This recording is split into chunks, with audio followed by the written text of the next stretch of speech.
Hi guys! Welcome back again sa aming channel and welcome naman para sa mga baguhan dito sa aming channel. If you haven't subscribed in our channel guys, please do consider subscribing. Please do like this video and share it to your friends. Also guys, do comment down below kung meron pa kayong mga ilang katanungan. And please don't forget to like our page on Facebook. Doon niyo ako contact guys kung meron pa kayong mga ilang personal questions or mga karagdagang katanungan regarding sa ating mga prices of course ng ating mga sisiyo dito sa ating yard. Bago ko simulan yung ating topic for today guys, ay nagpapasalamat nga pala ako sa lahat ng mga patuloy na sumuporta dito sa aming channel. Ayan, nasa 26,000 subscribers na tayo. Maraming salamat po. Hindi namin inakala na aabot kami sa ganito at sana ay may na-share kami sa inyo or sana may natutunan kayo sa bawat video na sinishare namin sa inyo. So, ayun guys, maraming salamat ulit para sa inyong lahat. Ayan na nga guys, yung ating topic for today, it's all about Madre de Agua. Kung natatandaan nyo nga pala before guys, ang ginawa namin na alternative na pagkain para sa aming mga alaga is yung azola lang. Actually, marami na ako nababasa tungkol sa Madre de Agua, marami na ako nakikita sa YouTube, even dun sa mga kilala namin, marami na rin kami background knowledge about that. Ngayon lang namin din i-share sa inyo na meron din kaming Madre de Agua sa amin. Matagal na namin silang natanim and hintay ko lang talaga yung time na ayan, ma-share namin to sa inyo. Pero bago ko ipakita sa inyo yung aming mga tanim na Madre de Agua dito, let me introduce muna guys kung ano nga ba yung Madre de Agua, kung ano yung mga features niya, ano yung characteristics niya, yung benefit niya, and all about sa Madre de Agua. Kasi nag-take down notes din ako guys para at least ayan, magkakasunod-sunod na talaga yung ating information about sa Madre de Agua. So, ang Madre de Agua nga pala guys is most commonly known as Trichantera. Yun yung pinaka-known na name para sa kanya. But on the other hand, meron din siyang iba't ibang tawag. Siguro in different country, meron siya iba-iba talaga yung term na tinatawag. So, yung mga ilang tinatawag sa Madre de Agua is Soiban, Sinicero, Tuno, Naranjilo, at yung Paulo de Agua. So, ayun guys, yung mga ilan na commonly known din ng term or pangalan sa Madre de Agua. Madre de Agua nga din nga pala guys is na-introduce siya dun sa mga tropical regions such as Cambodia, Vietnam, Philippines. Ayan, ma-share ko lang to guys kahit hindi kayo nagtatanong dito sa part na to. So, yung kanyang binomial name is Trichantera gigante. So, yung Madre de Agua guys is even kami confused kami kung halaman lang ba yun yung parang damo ba or what. Actually, isa siyang tree din guys, and yung pinaka-size niya is nasa 5 meter tall siya guys, pero meron daw nakapag-record ng 15 meters daw, so napakataas yun guys, siguro nasa second floor ka na rin. At the same time guys, it produce aerial roots. Yan yung sinasabi kong aerial roots guys, yung parang nasasanga siya tapos nag-root siya dun.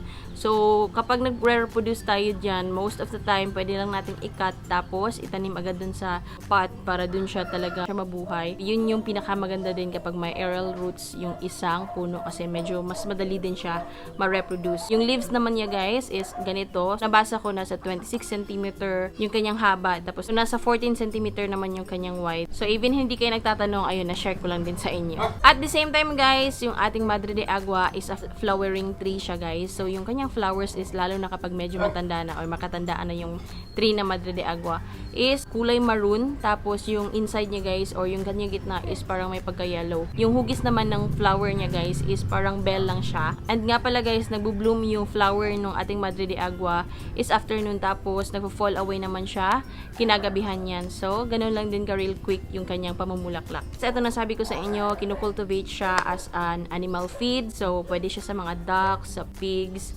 sa rabbits, and na-introduce na rin yan sa chicken. Kaya din siya pinapakain sa ating mga alaga guys. It's because, ito na nga, high in protein din siya or rich in protein. So, katulad ng azola din natin guys, same thing pa rin. Rich in protein or high in protein, yun yung pinakamaganda din para sa ating mga livestock or sa mga alaga nating yung mga baboy, manok, at iba pang uri ng hayop. Kasi, kailangan talaga nila ng protein guys para mas madali silang lumaki. Sa Cambodia guys, ginagamit nila ang Madre de Agua as a veterinary uses to treat horse colic guys at the same time to retain the placenta in cows. And also guys, ginagamit din yan sa tao as human medicine. So hinahalo nila ito dun sa mga supplements para sa pagpapataas ng lactation in nursing mothers. So ayun guys, ginagamit din dun yung Madre de Agua. So also guys, dito sa Philippines, lalo na nga sa tropical regions, ginagamit na rin siyang bakod, and yung iba naman is ginagamit silang shade tree. Ayun guys, yung ating Madre de Agua. So, ayun guys, papakita ko rin sa inyo yung mga ilang natanim na rin namin dito sa yard. Bago pa lang sila, siguro nasa 2 to 3 months pa lang. Hindi pa sila ganun kalalaki din, so hindi ko rin masasabi na 3 na talaga sila kasi parang hindi pa rin sila lumagpas ng 5 meters. Magte-test din tayo na magpakain ng ating mga alaga. Hindi ko ihahalo sa pagkain kasi nasabi ko dun before, dun sa mga nakaraang videos din namin regarding sa azola. Ang trinay namin na ipakain agad-agad, hindi naging maganda yung turnout without any halo na feeds. So, ang ginawa namin dun sa aming azola is hinaluan namin ng feed. So, dito naman sa Madre de Agua, itatry ko dito sa vlog na to guys, na pakainin sila directly and tingnan natin kung sino sa mga broadcast namin or sa mga alaga namin dito ang kakain ng hindi nakahalo sa feeds. And siguro on our next videos, hindi ko alam kung kailan, ay try naman natin na i-chop yung ating Madre de Agua and then ihalo natin sa ating feeds para sa ating mga alaga. Kasi sa napansin namin sa azola, though kumakain naman yung iba dito sa amin na pure azola lang, pero mas maganda talaga na nakahalo sa feeds. Even dito sa amin yard guys, I highly suggest din na ihalo natin sa feeds bago i-merenda na lang sa kanila yung azola or yung Madre de Agua para hindi rin mabigla yung kanilang katawan guys. So yun din yung napansin namin na kapag nakahalo na muna sa feeds, at least nasasanay lang muna sila dun sa pagkain na alternative natin para sa ating mga feeds. So yun din siguro yung gagawin namin para sa aming Madre de Agua. So ayun guys, punta na muna tayo sa baba and papakita ko na muna sa inyo yung mga ilang Madre de Agua namin dito, and then test tayo kung sino nga ba yung kakain sa ating mga alaga dito. Tingnan na muna natin dito sa harap bago tayo dun sa likod kasi medyo madamo din dun eh. So ayan na nga yung sinasabi ko sa inyo. Ayan yung Madre de Agua namin dito guys. Actually, yung iba dito is hindi pa ganun kalalaki and medyo maliliit pa sila. Pero ayun yung isa namin guys, oh, medyo may kahabaan na. Siguro kung titingnan ko, nasa 3 meters na rin yan, yung laki niya. So meron pa pala dun ng mga iba. Ayan, nabuhay din pala. Usually, nagfi-feed ako nito is etong, yung tawagin sa amin is yung udlot lang guys. Yung aming kinukuha tapos pinapakain sa kanila. Ayan yung pinaka main puno niya guys, eto. Tingnan natin yung kanyang aerial roots guys na sinasabi ko. Eto, ayan, eto siya guys. Ayan, nasa sanga siya. So, pwede mo niyang kunin guys. Dito mo kunin. Tapos, eto yung itanim mo. Eto rin guys, oh. Meron din to. Ayan. Ayan na. Putol ko tuloy. Ito yung aerial roots guys na pwede mong eto tabasin. Tapos eto na sanga yung itanim. Eto na sanga. Ayan. Eto nga oh. Pwede pa rin to. Ayan yung Madre de Agua guys oh. Eto yung sinabi dun guys oh na 26 cm long to. Tapos 14 cm wide naman. So, nandito tayo sa likod. Kung matatandaan nyo, ito yung pinamawer namin na area namin sa likod na may Carabao grass. Pero hindi na namin na-maintain din. Since nga yung mga alaga namin na mga native is nilipat na muna namin doon kinaladok. So ayan guys, nakapalibot sila. So ayan, at least may idea lang kayo kung ano yung Madre de Agua. Wala akong maipakitang bulaklak ng ating Madre de Agua guys kasi nga napakabata pa din nila and hindi pa sila nagpa-flower. So hindi ko alam kung ilang months or years ang aabutin para mamulaklak sila kasi nga 'di ba kakasimula pa lang nung pagtubo din nila. So kukuha tayo guys and siguro hugasan ko na muna bago ko ibigay sa kanila kasi yung iba napansin ko may mga alikabok. So ayan guys, kukuha tayo and let's try na magpakain kung sino dito ang kakain ng mga alaga namin.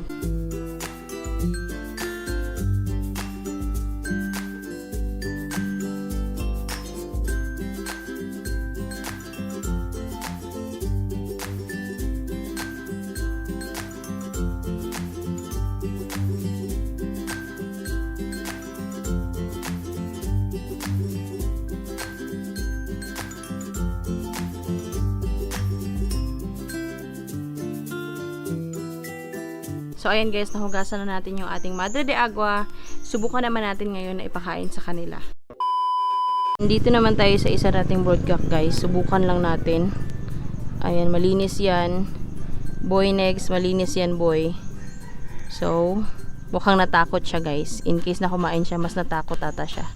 Ayan, dito tayo sa isa guys. Ayan, mukhang kakain ata siya. Pero hindi siya sigurado guys. Ayan, try mo. Try mo. Sige na.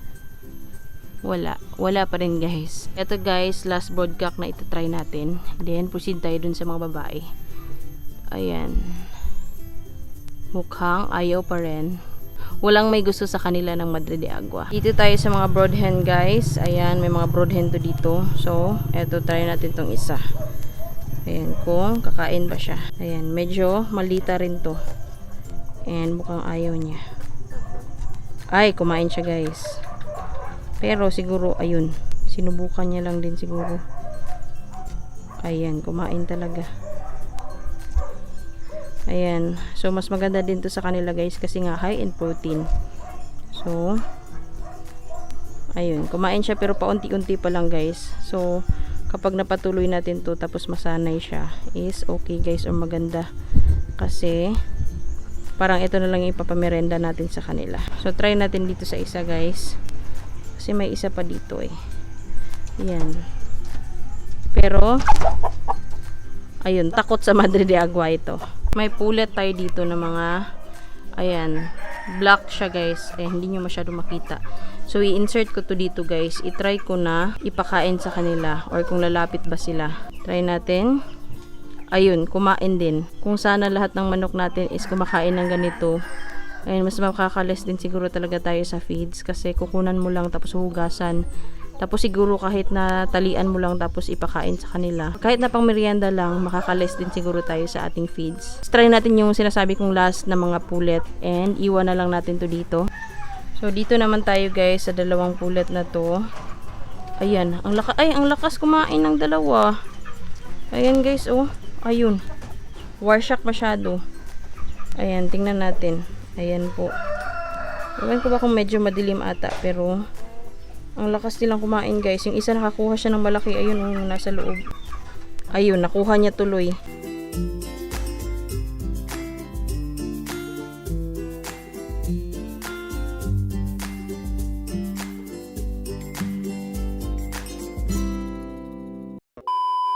So, ayun na nga guys, napakita ko na sa inyo yung ating pagpapakain ng Madre de Agua na hindi na muna natin hinalo sa feeds. So, siguro sa mga susunod na mga videos natin, try naman natin na i-chop yung ating Madre de Agua tapos isama natin dun sa ating feeds na wet feeding. Disclaimer, bago lang din kami sa Madre de Agua guys or ngayon lang din namin yan pinakain sa mga alaga namin. So, hindi namin alam kung ano yung magiging turnout sa susunod, ang paghalo ng ating Madre de Agua dun sa ating feeds. So, tingnan lang natin sa mga susunod na video. Pero bago ko tapusin yung ating video for today guys, shoutout muna ako shoutout kay Chris John Lenis. Also sa ating viewers from Davao na si Jerry Blaza Jr. and Sir Chomeng, to Ren Snow Japan TV. Also to Buholana TV and Farming from Paris. To Alex Villos of Zamboanga City. Also kay Sir Alvin Anthony Corong. And pinapa-shoutout niya din yung Corong family from Romblon. And finally to Sir Marvin Pelaez. So ayun na nga guys yung ating video for today. Sana again nag-enjoy kayo. Thank you again for watching guys. At sa patuloy na pagsuporta nyo dito sa aming channel. Please stay safe guys kasi meron pa rin COVID. Please do good everybody. Goodbye and peace out!